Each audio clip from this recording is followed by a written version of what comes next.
That's great. Good evening, everyone. My name is Paul Provost, and I'm the president of the New York Academy of Art. Great to have you all here this evening for this panel discussion around the Green Family Foundation collection. And I'm going to hand things over to Katherine Delony. She's the curator of the Green Family Foundation. We've been thrilled to have the show here. I was lucky enough to spend time in Dallas when the show was on view down there, and it was great to see it in that iteration and wonderful to see it here. So with that, I just want to say thank you to Chubb, thank you to Katherine to have her here, and over to you. So thank you very much. Thank you. I'll tuck my water bottle in over here, or not. It doesn't seem very stable. But yeah, thank you guys all for coming out. I'm so honored that you all braved the snow. As a Dallas-based person, I cannot imagine. We get this much and everything's over for a week. But yeah, thank you for coming out. We'll talk about the New York Academy of Art, Chubb Fellows and Friends. Again, I'm Katherine Delony, director of the Green Family Art Foundation and curator for the show. The show kind of was conceived of originally by Eric Green. Eric and Debbie are the collectors for the Green Family Collection. They've been collecting about 25 years or so. And a few years ago, they realized that kind of unintentionally over time, they'd acquired a lot of artists who had been Chubb Fellows. And then, with that kind of as an inspiration, we also realized there were a lot of artists who were alumni in the collection, as well as visiting critics and faculty members. So we kind of expanded the idea of the exhibition to include all of them as a way to kind of show a really well-rounded view of, all of the great work that the Academy has done in the past couple decades. And I'm very honored to be here tonight with our two artist guests, Chloe Chiasson, whose work is right behind us, right behind y'all, right in front of me. And then Luján Peréz Hernández, whose work is in the front gallery to the right. I'll give them a brief introduction. I do have notes on my phone. But Chloe received her MFA, of course, from the New York Academy, and while at the Academy, concentrated in painting and was awarded the Belle Artes Residency and the Chubb Post-Graduate Fellowship. Chiasson has exhibited internationally in London, Germany, and Hong Kong. A recent recipient of the prestigious Fountainhead Residency, her work has been featured in Artsy, the Brooklyn Rail, Hyperallergic, Juxtapoz, Artnet News, New American Paintings, and others. Chloe is now represented by the Southern Guild. And Luján has spent her time living in between Spain and the United States since the age of 6.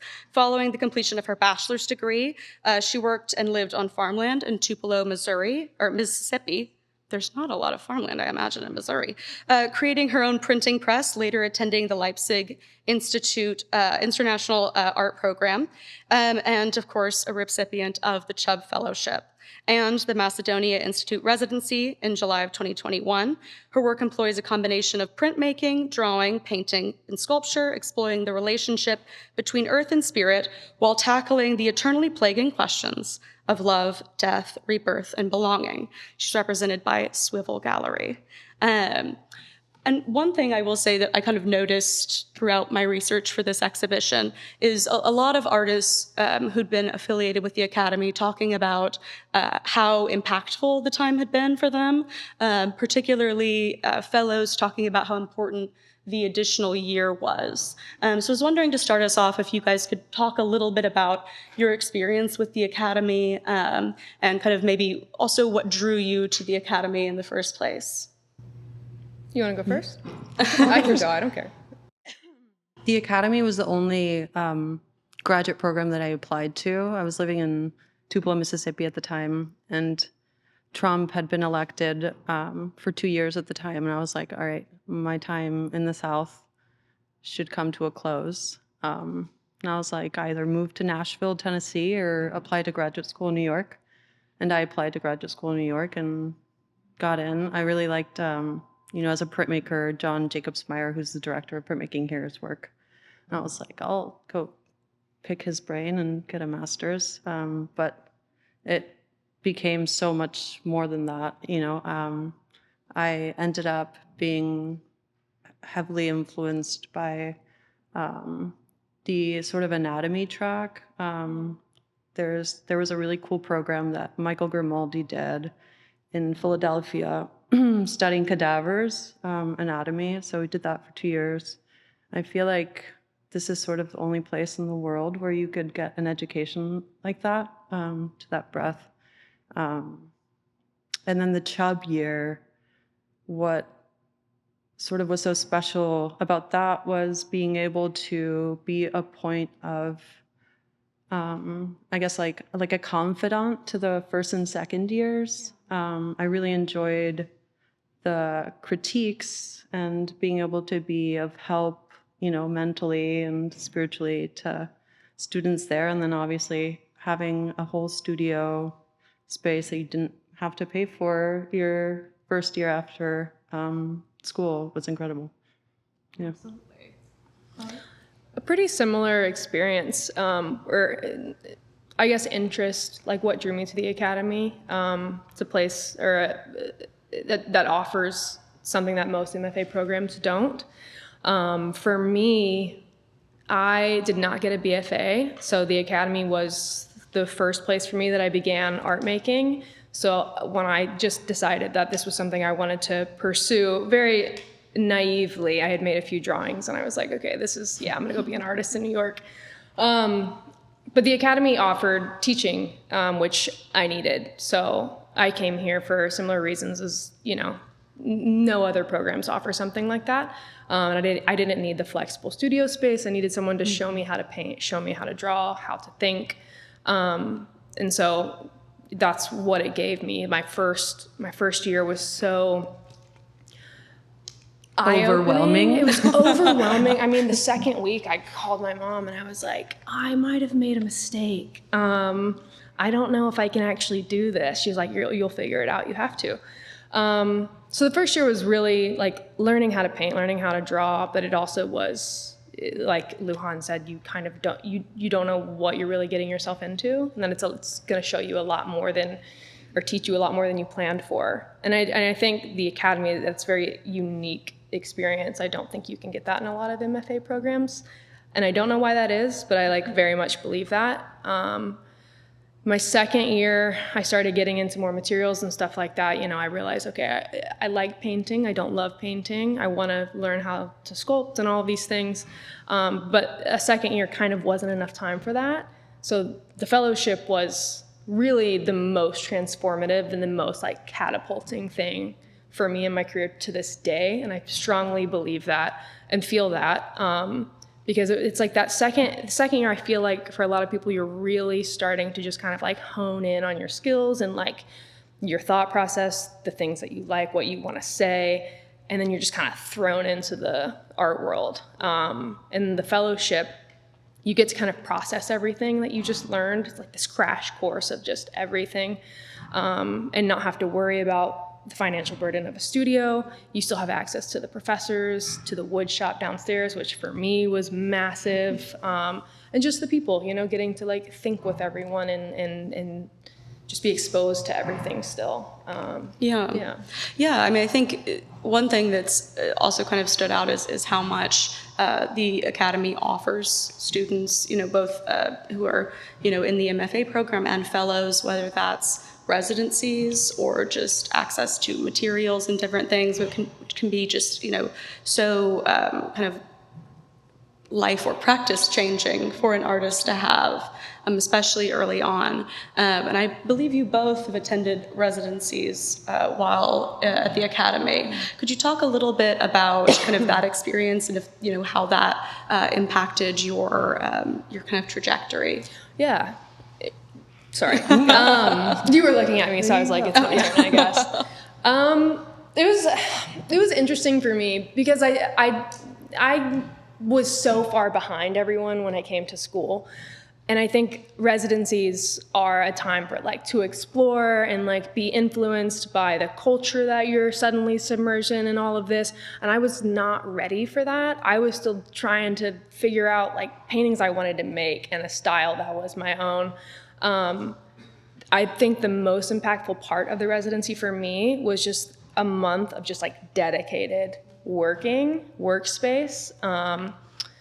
less so like being influenced by the culture in the place that I was in. But to this day, that's how residencies are for me, is they're so useful and just being so focused on your work that you don't get whenever you're just at home in your studio. You're still worrying about day to day, and in residency it feels like you're on vacation and working. So, but having that in school was similar to the fellowship, kind of like a month to just digest what you had just learned, what you were thinking about, and like how to move forward.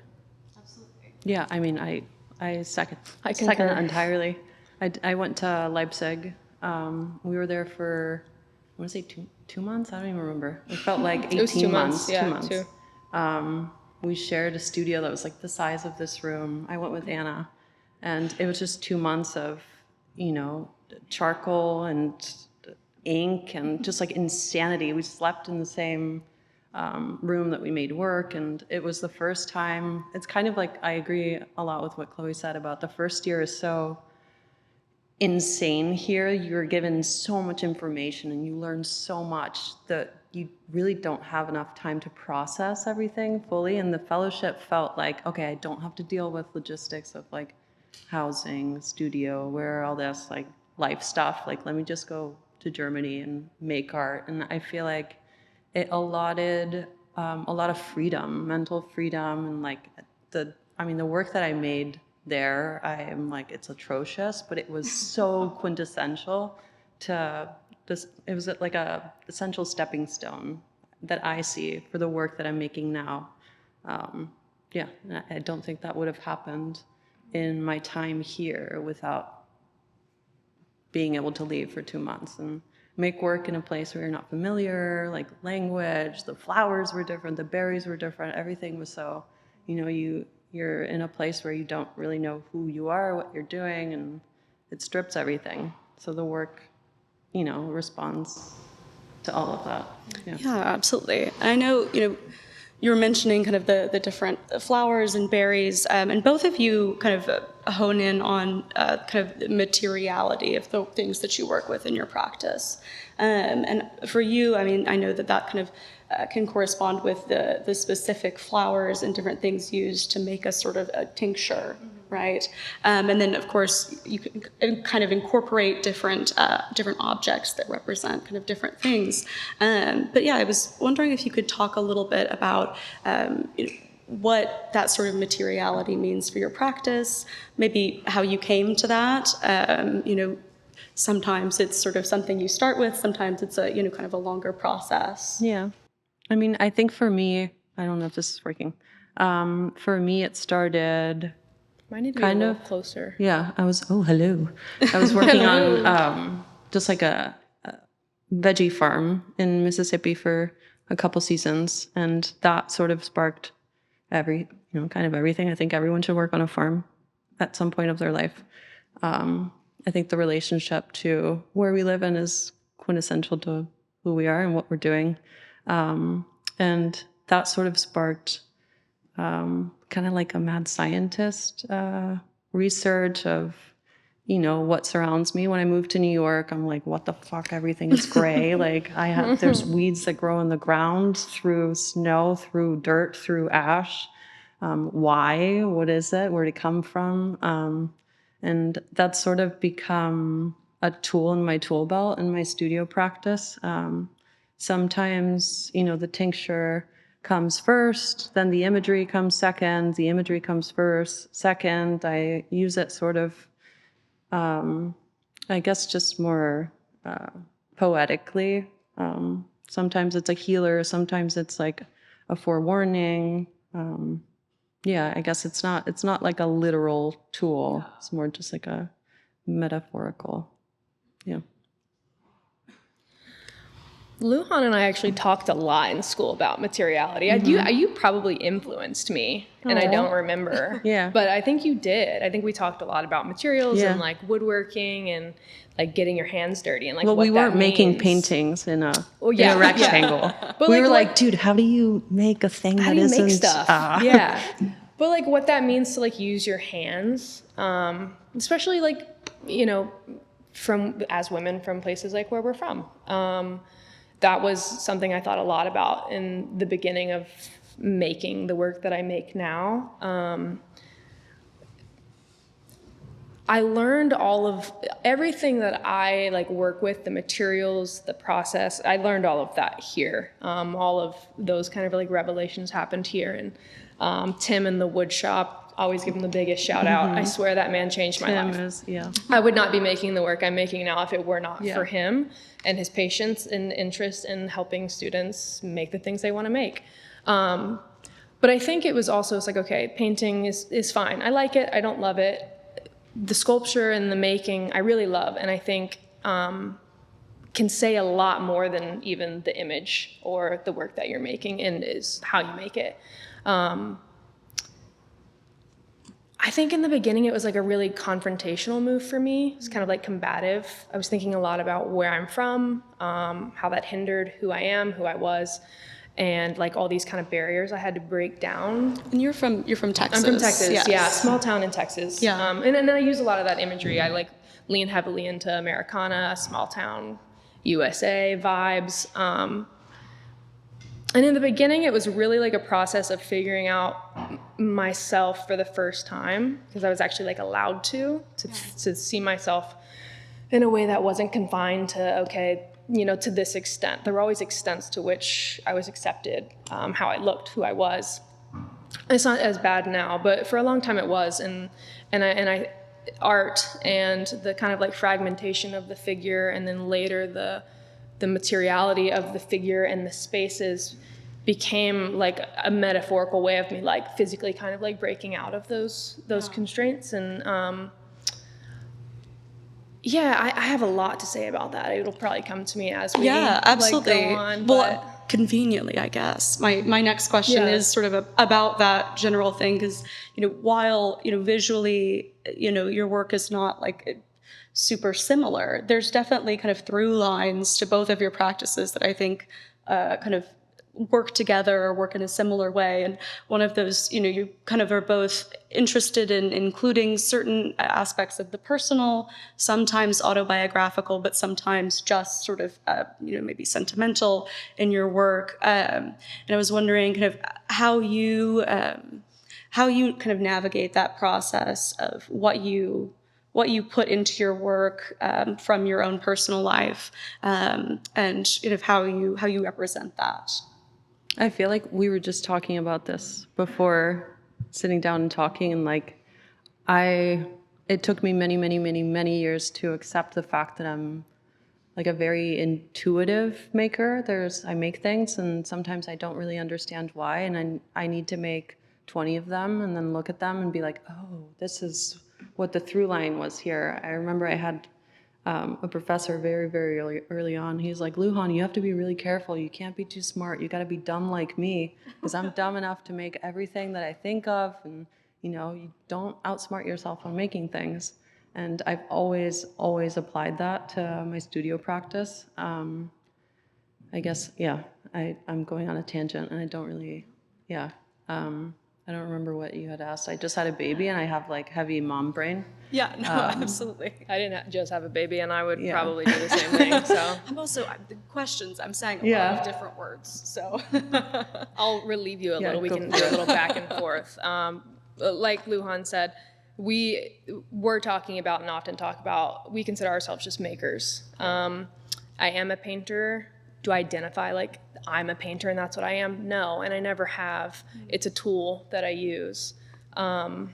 Wow, I'm literally doing what you're doing. I don't even have mom brain. What was the question? Yeah, just, you know, I guess, did you kind of start when you were making things? Oh, how does life influence you? Yeah. Like, how did that? Like how did that sort of come to be? Was that something that you were naturally like first drawn to?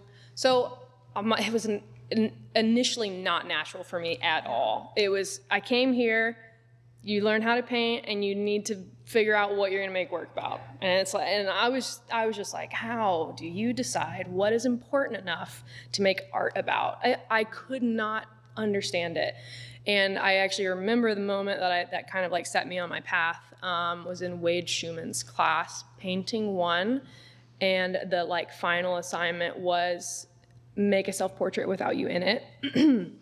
And that was my first like painting that I actually kind of like used my imagination and came up with, but it was a fragmented portrait made up of pieces of everyone that I loved in my family. And I loved it. And I was like, this is it. I figured it out, you know? So I just kept going with that. But that turned into kind of dissecting myself and my personhood and my sexuality. And that led to me getting really angry about where I came from and having like a lot of hatred and like disdain towards it. And then that turned into actually, I love it. I love all of it. All of the bad, all of the things that I've hated, all of the good. And so it became very natural after that of like, now my process is always just dissecting my life at the present moment and like pulling from my history, personal history, just in general history. But I feel like as I get older, it's a lot of personal history, but not in a literal sense, not in a literal way. Very, not even necessarily making exact environments or moments that I lived, and kind of actually getting away from the figure as like the figure, like it being about the person, the narrative of that person, or the like not so much portraiture. It's more of the figure now as like a vessel for me to like evoke the feeling that I want and to create like an emotional atmosphere with that. Yeah, absolutely. I mean, I think that's something, it seems like, you can definitely start from a place of very deeply personal, but it kind of diversifies to be sort of a much broader way for you to kind of funnel those different things. And I think in doing that, it's easier to digest for the viewer, right? Because then you can find yourself in it. And I think that's so important. I think the best work is work that you can tell is deeply, deeply personal, but you can find your way in it as deeply personal to you. I agree. Yeah. Yeah, I mean, I guess, did that sort of similar thing? Did you sort of start out, kind of incorporating that? Very, very similar. Yeah. Like, first year you're like, this is how you draw a dog, and these are all the like dogs in art history. And then second year is like, what does the dog mean to you? And you're like, what the hell? I have no idea. That's a great analogy.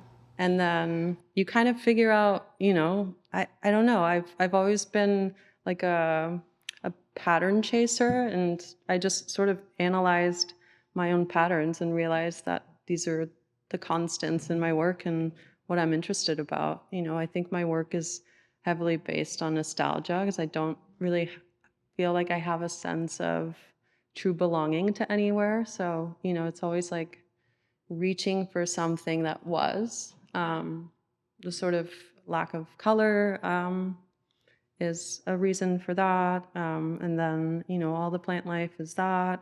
We have a good friend, Trey, who's in the show, who makes art about art, and he lives and breathes like he needs to be in his studio, and that's all his art is, and I've realized that I'm the type of maker that needs to go outside and live a life and experiences to pull from.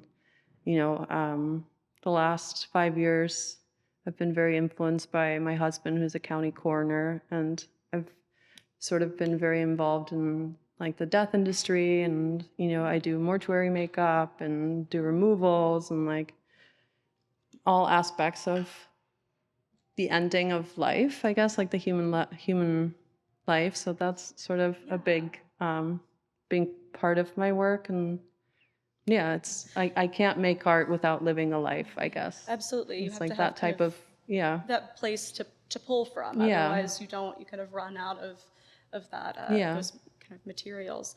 I guess, I imagine also kind of working with your husband and these sort of things, has that changed how you think of the figure? Yeah, most definitely. I can imagine. Yeah. And you've recently had a child as well. I imagine that also kind of impacts how you think of the figure. But I mean, I know the Academy, it's very much based in figurative work, but people, the great thing about having that kind of technical background is that you're able to take those skills and make them and apply it. Whatever it is that kind of compels you. I mean, like there are plenty of works in the show that at first glance seem very abstract, but the artists, think of them as figurative, and they are. But I guess, in your kind of time at the Academy and since then, how has your idea of the figure kind of changed? I mean, you touched on this a little bit, but I imagine it's a kind of a dynamic, constantly shifting relationship as an artist. I would say the same as like what Chloe, you kind of put it on like nail on the head, where it's like the figure is a tool in the tool belt. Yeah. I feel like we share the same spirit in that way, where it's like, we're not people who make work about this person and this person's life. It's just a way to sort of connect with humanity. It's like we're all always very attracted to this, and as It's an as entry humans, point. an entry point to a sort of more universal experience. Yeah, think. absolutely. Yeah, I mean, there's so many, this show, I think, it explores the figure in so many different ways. I think that's one thing that makes it really compelling. There are people who take it very, very literally, but there's still so much kind of representative aspects to their work. And I think, one thing I do wonder, because you both have talked about, your experience at the Academy, I wonder if there are any things that, you would tell, prospective students, or even what advice you might give to students who've just graduated from their MFA and are kind of just... We just made the same face. setting out. So current students, prospective students, and graduating. That's a lot of different advice. I know. I keep asking like 12 questions in one. Well, I mean, it's like there's so much advice to give, honestly. Off the top of my head, I would say while you're in school, just deep dive. I mean, we spent every waking hour here. I think our 2 classes, I don't know if that was the norm, but we were hustlers.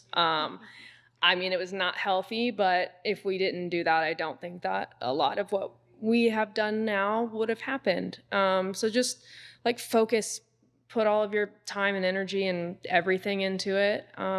Talk to your peers. Go look at art, but honestly spend more time in the studio. Just make what you want to make, listen to your gut. Like if something feels good, follow that. And if you enjoy something, follow that. That is the most important thing. Just make what you want to make, have fun making it, and you will find your way with that. Yeah.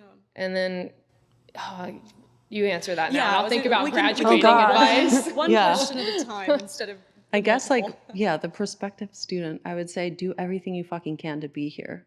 Like, sorry for cursing, but like truly take advantage of all of the resources that this place has to offer. I'm like talking about Tim. I'm like, there's so much this place has to give.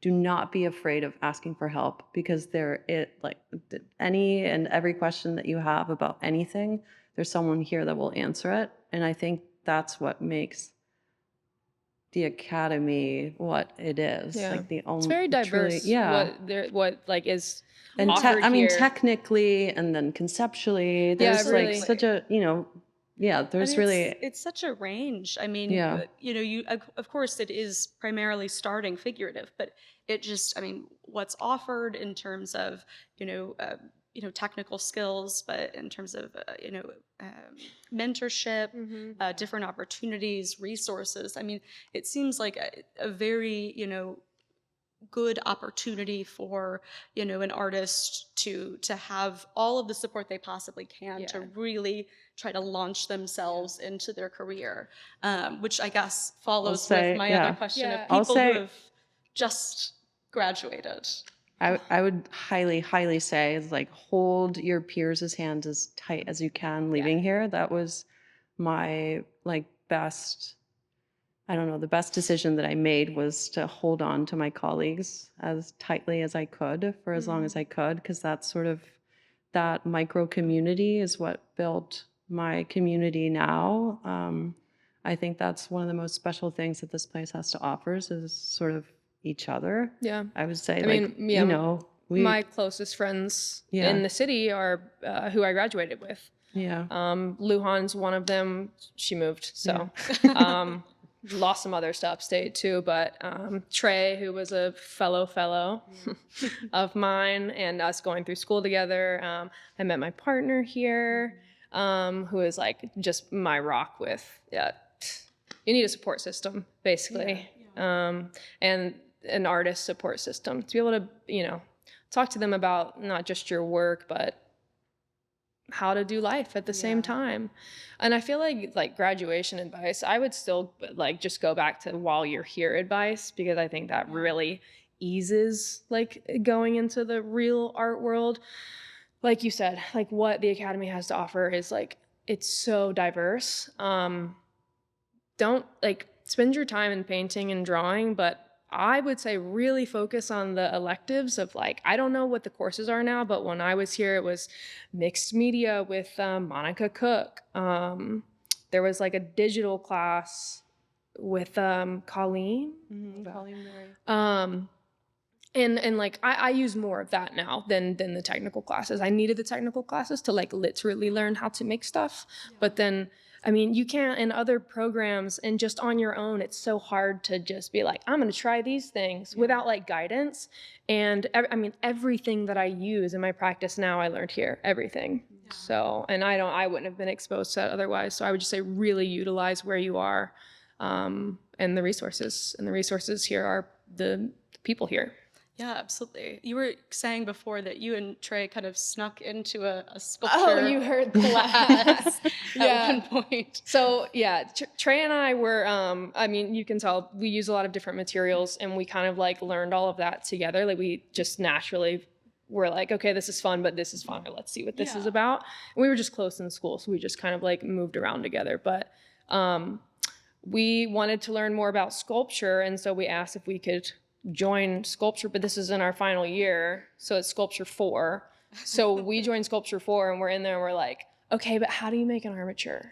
And the sculpture students were just not thrilled. So I don't think people are allowed to do that anymore, but it was really beneficial for us. Yeah, absolutely. I mean, I think, but that I think also speaks to what you're saying about, when you are, starting out trying to see everything you can. Yeah. Put your feelers out and really, find out what's there for you. 100%.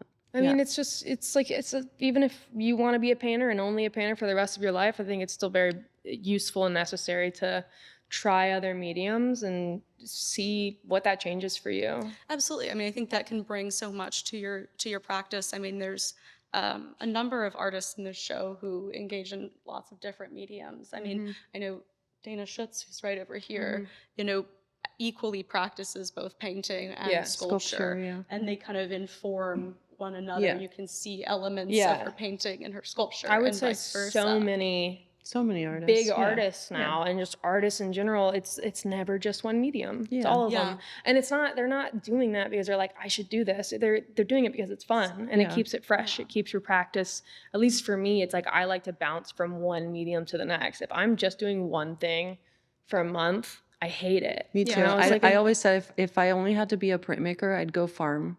Like I don't think I would be able to solely do one thing. And I think that's what's so awesome about, like, not to be like, oh my God, the Academy's so great. But I know. It is great because it's a microcosm of all of these things. And I mean, having this conversation access to it, is like reminding me how great it was. I mean, I think it's just surprising, it comes up so often, and I feel like there's, all sorts of different schools, but having that real technical background just gives you so much. And I will say, this is a question I like to ask artists. It's a little tangential, but if there was any artist, living or dead, that you could collaborate with, who would it be?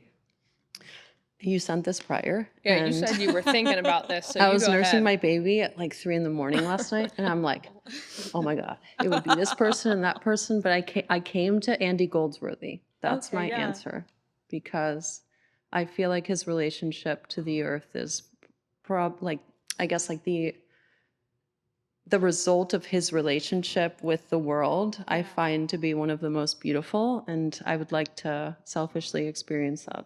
Yeah, I mean, and that's it's very kind of relational to your practice as well. Being so in tune with the land and with the different materials that you're including. Yeah. What about you? What about you? I don't know if mine is super known, but her name is Amanda Rossho. I mean, I think she is, but I don't think Yeah. Amanda Rossho, institutional artist, superstar. But the way that she works with like the figure or like personhood or like a life having existed without using the figure at all is just like something I've always been interested in trying to do myself, and just it's so powerful, you know, like I've made a couple pieces that were completely devoid of the figure, but still very like, you know, who like owned this thing. Yeah, very figurative still. And I was interested in that in school. I just didn't know how to go about that.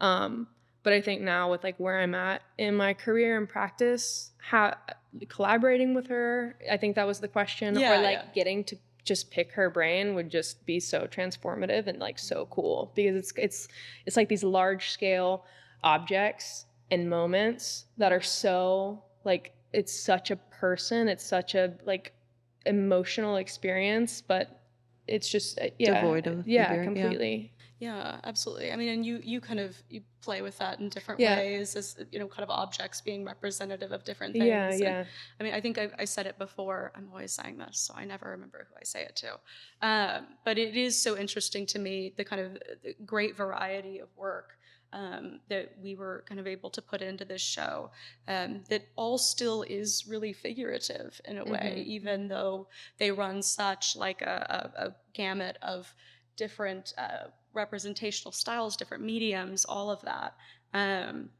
You know, I mean, in here, Ali Benasader and Cecily Brown are both very, very abstract a lot of times, but still consider themselves to be figurative, even when they don't necessarily include a really explicit figure in the piece, which I find to be such an interesting part of their practice. But yeah, I mean, I think that sort of wraps up our discussion here.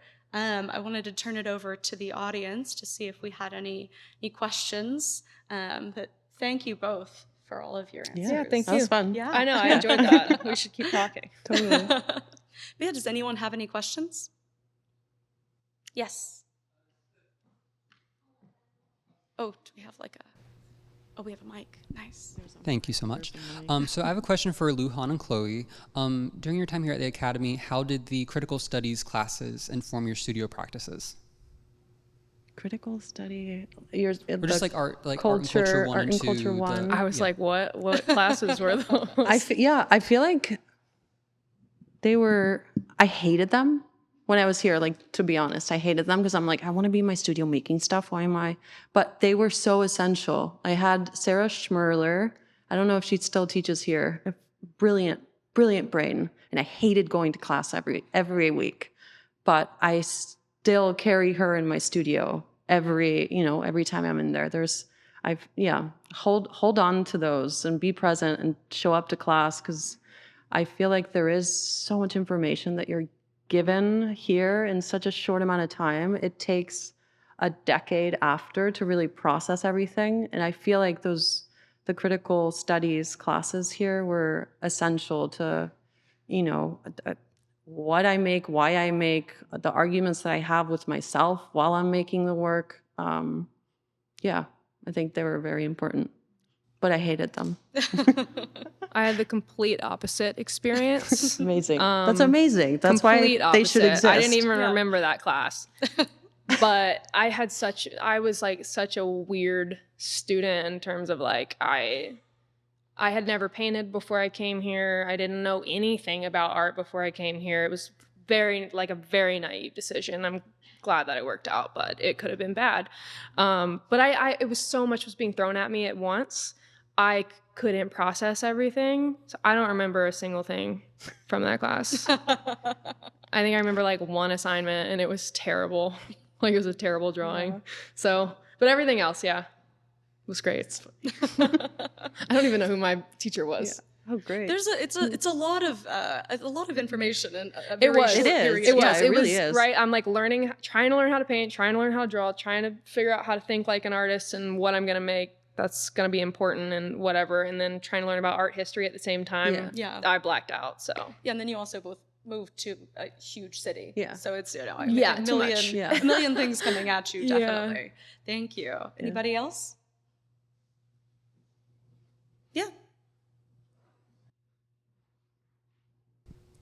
Hi. Can you talk a little bit about how the relationship with your galleries came about, and have any advice for anyone looking for gallery representation? I feel like mine was very natural, or just like came from, I had, a group of friends. That group of friends had a friend. We were having pizza and beers. Like it kind of came just like people making art and talking about art. And then a studio visit, and then the studio visit led to another studio visit. It was just very natural. Yeah, I guess that's my personal experience. A dear friend of mine, Anne-Laure, she's a brilliant curator, and she introduced me to Graham, who's the director of Swivel. Sort of did that studio visit with him, and we just got along as people. And he, I don't know, I guess liked me and liked my work enough to invest in it and work together. Yeah, I think it's a really like personal, like intimate thing that happens. You just connect with a person, or with the gallery owner or the director. It also happened pretty naturally for me. I recently started working with a new gallery, but the first gallery I worked with was the same, word of mouth, just from peers, friends. I would say the biggest thing though, I got all of my first opportunities came from Instagram. So make your work, post your work, photograph it well, present it well. All of the galleries, directors, owners are all on Instagram, the same as us. If they come across your stuff and they like it, they'll reach out. I mean, it's as simple as that. My first solo show I got from Instagram. They just found my work that way. And then, once you start showing and people just kind of like learn of you and see your work, and, they'll approach you, or you might just happen upon them at another opening or something. And it's really just like making a friend. And go see shows. I feel like that. Yeah, that was you also connect very with a lot of helpful. people. Is like going to openings. You go to enough openings, you start to see the same people, and you start to have conversations. And I feel like being honest and genuine, that's that'll take you as far as you want to go in your life. I feel like don't be a tryhard. Yeah, I would say be honest with what you're doing. I feel like one of the best advices that I got very early on is, if you feel like you don't have a solo show ready in your studio, then why are you even thinking about that? Get to work, I guess. And that was very freeing.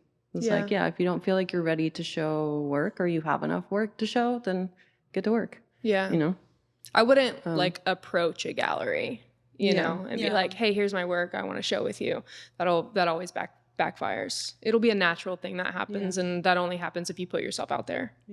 Yeah, I agree. I mean, I think coming from a somewhat more of a collections background, a gallery background, I think the same things do still apply. I have been very surprised to find out how much people use Instagram in the art world. I mean, I use Instagram, but I was surprised how much of a tool it is.